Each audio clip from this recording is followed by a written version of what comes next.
about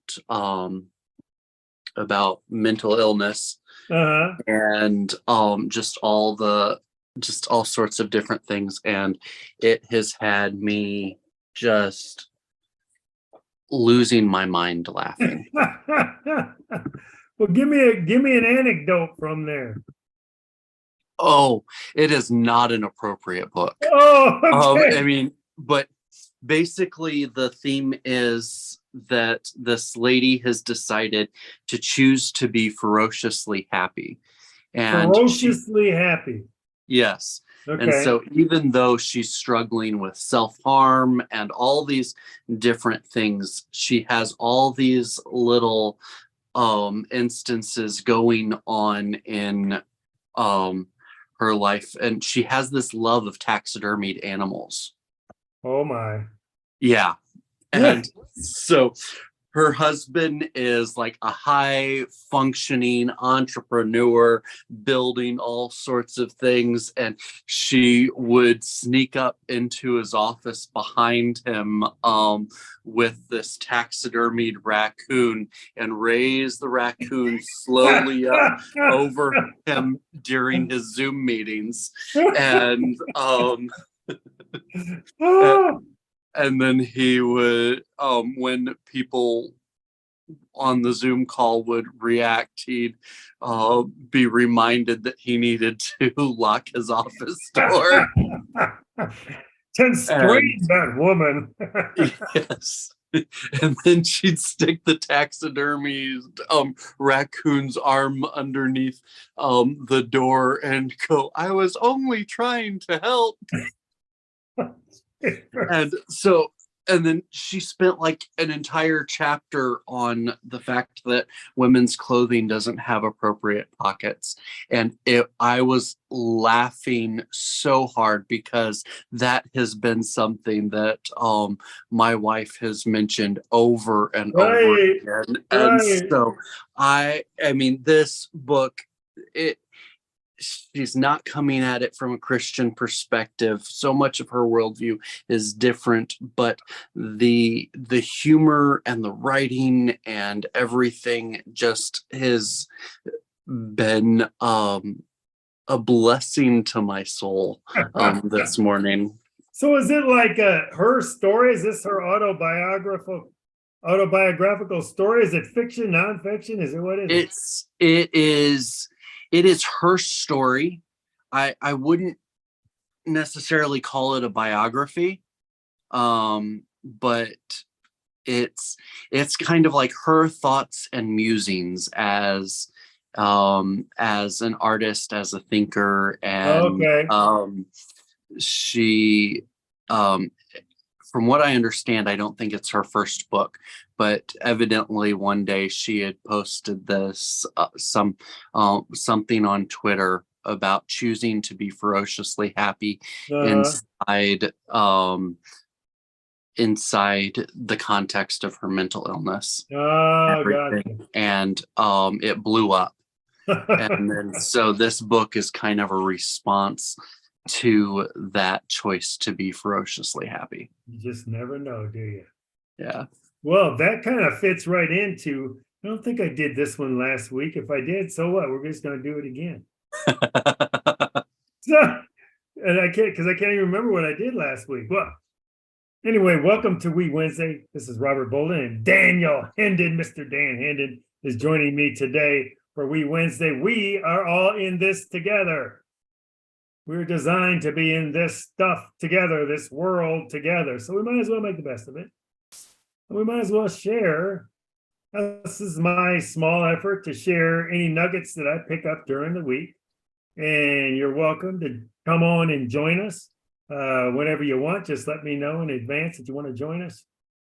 And I just spit out whatever it is. I said this may be a repeat. I apologize if it is, but we're going to talk about it again if it is. And that's how we roll. So let's just get started. Dan, you'll be able to recognize. So this is a story about Jesus and his disciples. So they get in a boat. Did I talk about this one last week? I think I I did. I don't if you did, then I must have missed last week, because what I've got in my head as the last one was the moving mountains. Oh, the moving the mountains. Yeah. Okay, good. Yes, that was the perfect. All right. So here's the story. So Jesus says to the disciples, this is roughly a story. This is Robert's interpretation. So don't get on me if this isn't all the way 100%. He says, we're going to go over to Decapolis. We're going to hop in this boat on the other side of the lake. We're going to go to Decapolis. And Jews are not wanted there. It's like wild country, crazy place.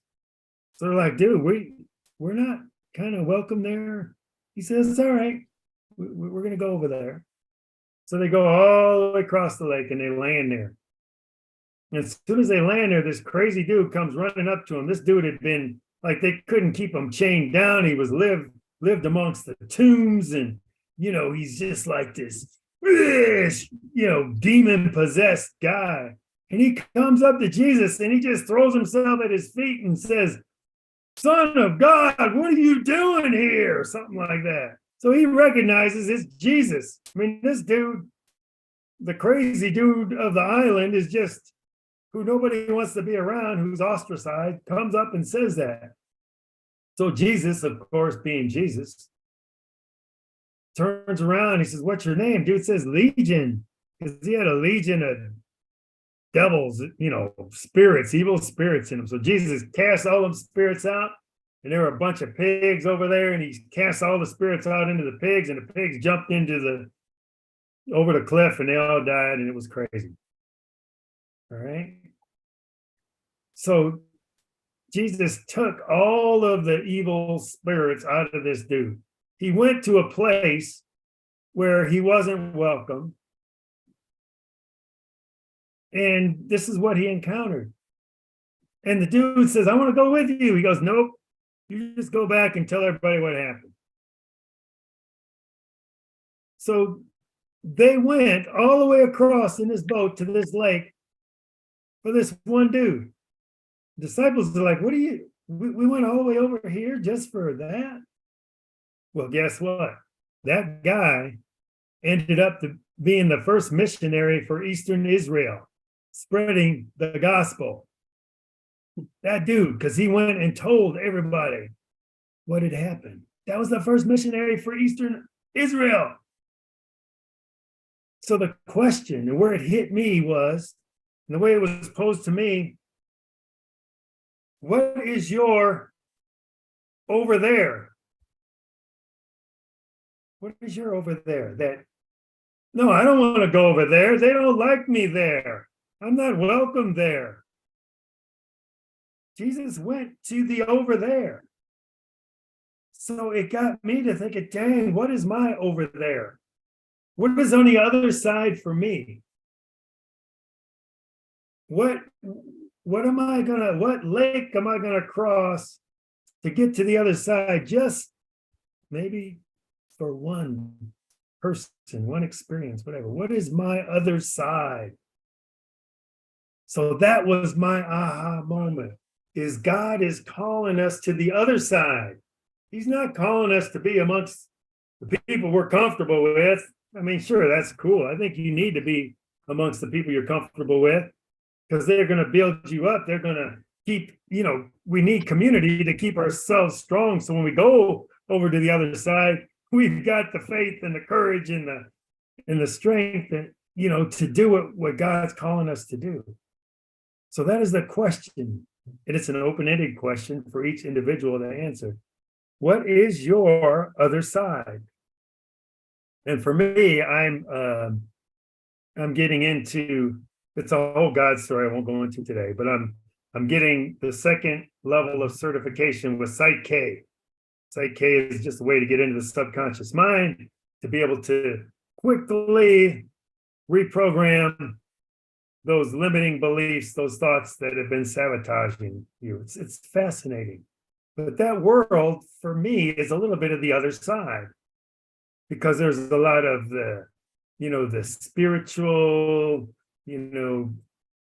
that kind of whole world, that's the other side. I went to the training a week and a half ago in Tennessee, and I think there were 10 of us being trained. And I introduced myself. I'm like, yep, follower of Jesus, embodying Jesus lifestyle, so I can be an ambassador for God. And you can imagine in this environment, it was kind of, but guess what? The first break, one of the gals came up to me. She said, I love Jesus too. I'm so glad you said that. I didn't know if I was going to be able to do it. So it's like God is going to place us on the other side. He's going to place us on the other side. So what is your other side? Dan, what is your other side?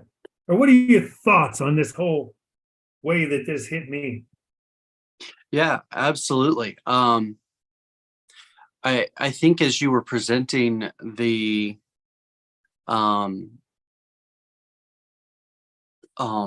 as you were recounting Jesus and his disciples' experience, the thing that kind of stuck out a bit to me was, where is God calling me to go that doesn't make sense to me? And so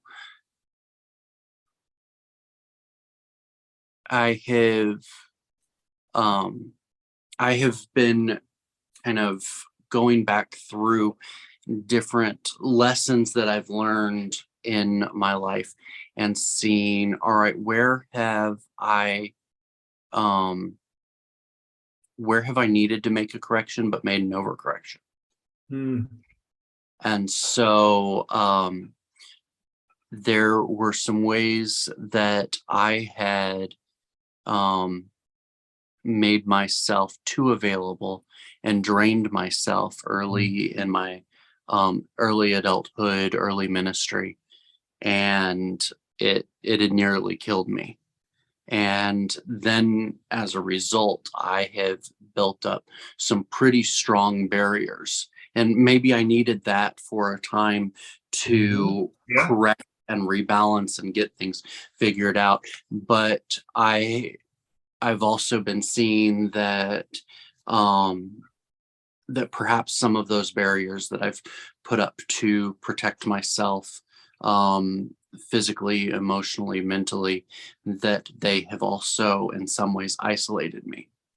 And so that I have not necessarily been present for people in times when I should have been, or I've not been in community with people in times when I have needed to be in community. And so I've been just kind of rethinking, all right, what feels dangerous because of dangers that I've experienced in the past or my preconceived notions, and how can I open myself up to being available. And the other thing that comes to mind is something that you and I have texted a bit about, but I fear being the recipient as opposed to the giver.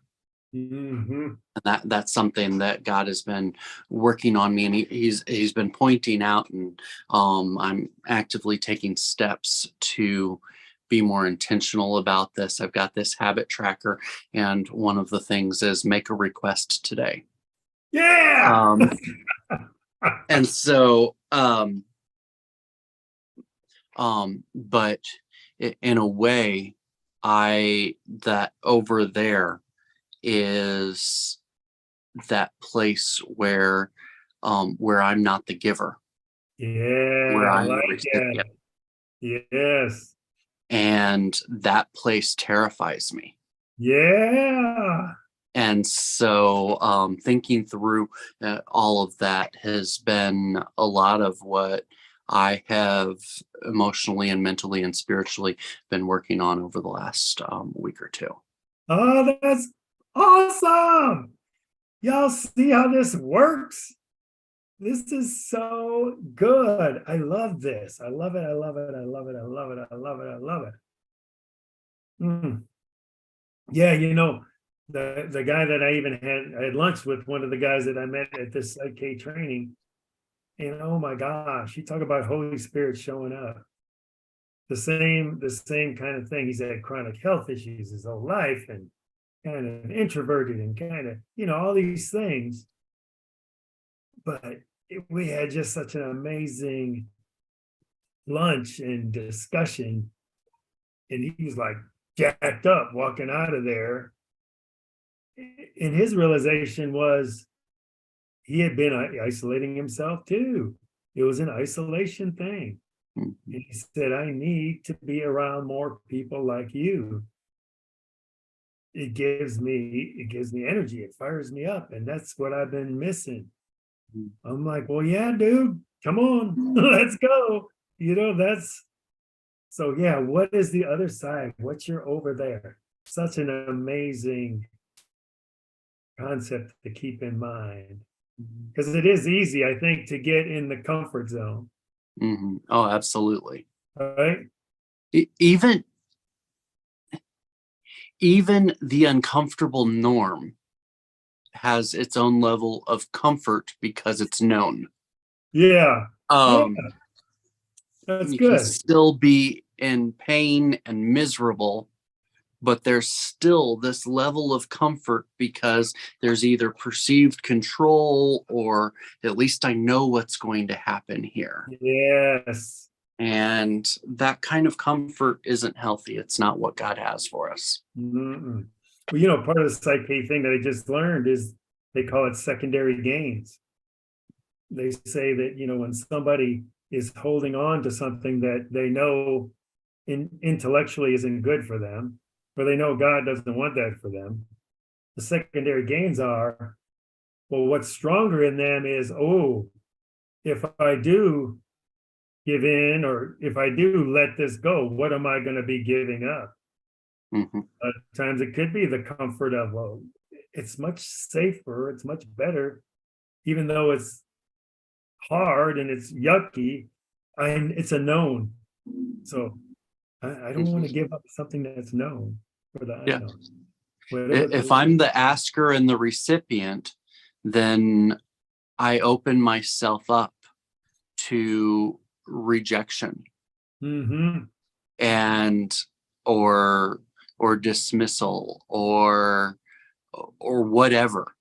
Yeah. And so there's this underlying, it's not just that I always want to be the giver. There's also I don't want to be rejected, and I will not be rejected if I never put myself out there. That's it.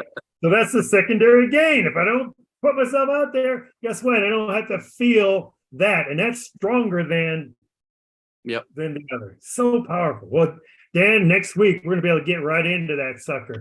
It's going to be broken free. Boom! It's going to, just like this girl I did yesterday, this lady, did a session with her.